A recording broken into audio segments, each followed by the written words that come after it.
We often think about mental disorders as well-defined concepts. Psychiatrists and psychologists tend to give the same diagnoses to people all over the world, even those from very different cultures. But is it really true that mental disorders are the same around the globe? Or does cultural background determine how people with mental disorders think, feel, and interact with those around them, and how they are seen by others? Using the example of Autism Spectrum Disorder, we will dive into how mental disorders are perceived around the world. So first, let us have a look at what autism is. Autism is a disorder that is rooted in the very early brain development of children. It affects 1 in 68 children globally. Possible causes for autism are differences in genes and the conditions during birth, such as age of the parents and birth weight. Furthermore, autism is a spectrum disorder. This implies that you can imagine autism as a multicolored spectrum which can look different in each person who is diagnosed with the disorder. The spectrum describes the amount of support people with the diagnosis will need. According to the influential Diagnostic Manual of Mental Disorders, the DSM-5, autism spectrum disorder means that people have persistent deficits in social communication and social interaction across multiple contexts, with restricted repetitive behaviors, interests, or activities. But what does that actually mean? Let's take a look at the following picture. A person that does not have autism uses unconscious skills to analyze most of this picture.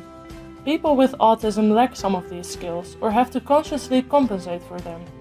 For instance, imagine having problems with noticing how the people are engaged in their conversation, as they are mimicking each other's postures. Looking people in the eye is often problematic for people with autism. See the calendar? No routine there, which is difficult. Imagine having hypersensitive hearing. And what is a high five? There are no high fives in the picture. This is all from a simple picture. Imagine having a whole conversation with multiple people per day. As you can imagine, this is nearly impossible and exhausting. So now you have an understanding about autism. But before we can reach conclusions about different cultural views on autism, let's take a step back and look at some theory of comparing cultures, in particular universalism and relativism. Let's start with universalism. The view of universalism considers diagnoses such as autism to be suitable for all kinds of people regardless of their culture. Universalists believe that mental illnesses can be generalized across all cultures.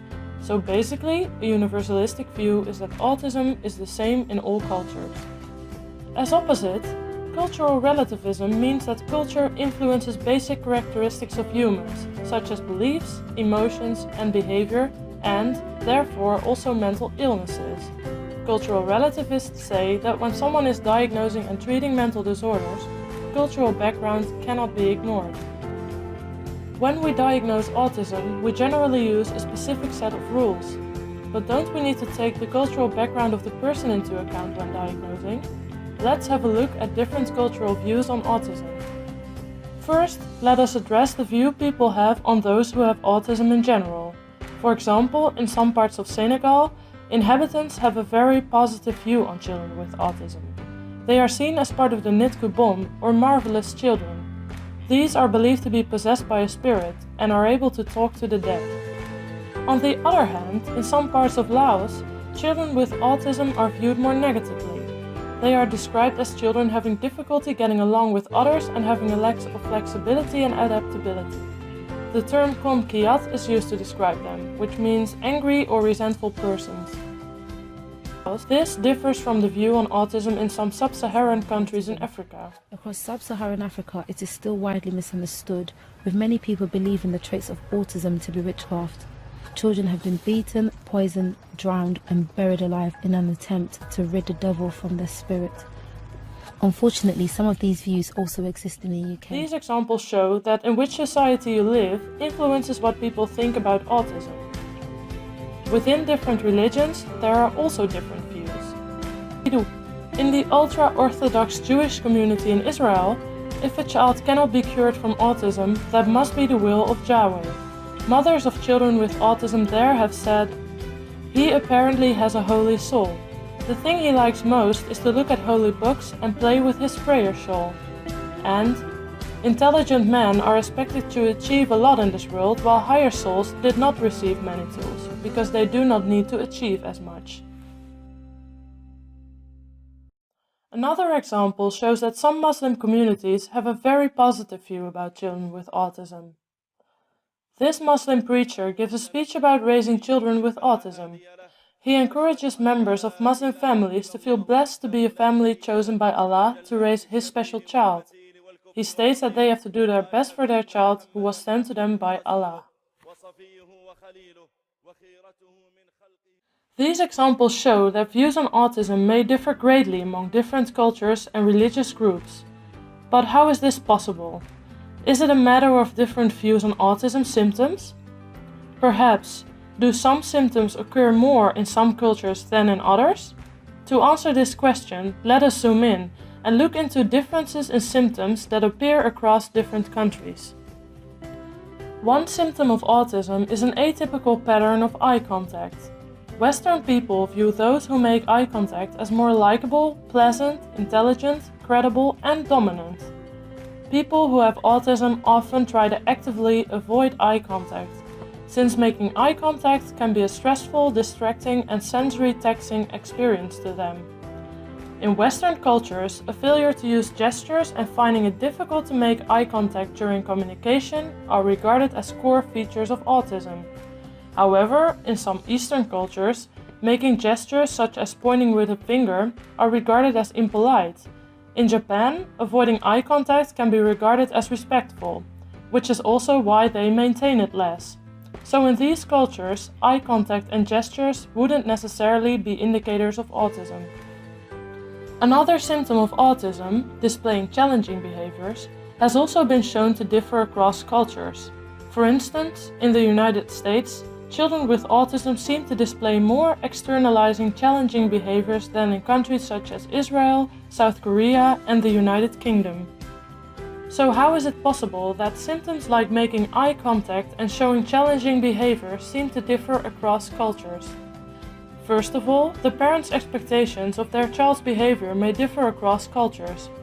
Therefore, it might be the case that family members from one country may report more symptoms than family members from another country. Another explanation is that there are diagnostic differences between countries. For example, in the United States, children are frequently screened for autism during routine checkups, whereas in the United Kingdom, children are not.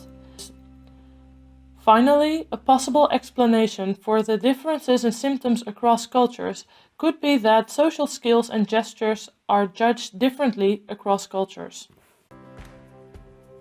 So far, culture seems to influence people's views on autism and the symptoms people with autism recognize and show. Apart from this, culture also seems to play a role in the kind of treatment parents choose for their children. In the United States, there seems to be an effect of ethnic background.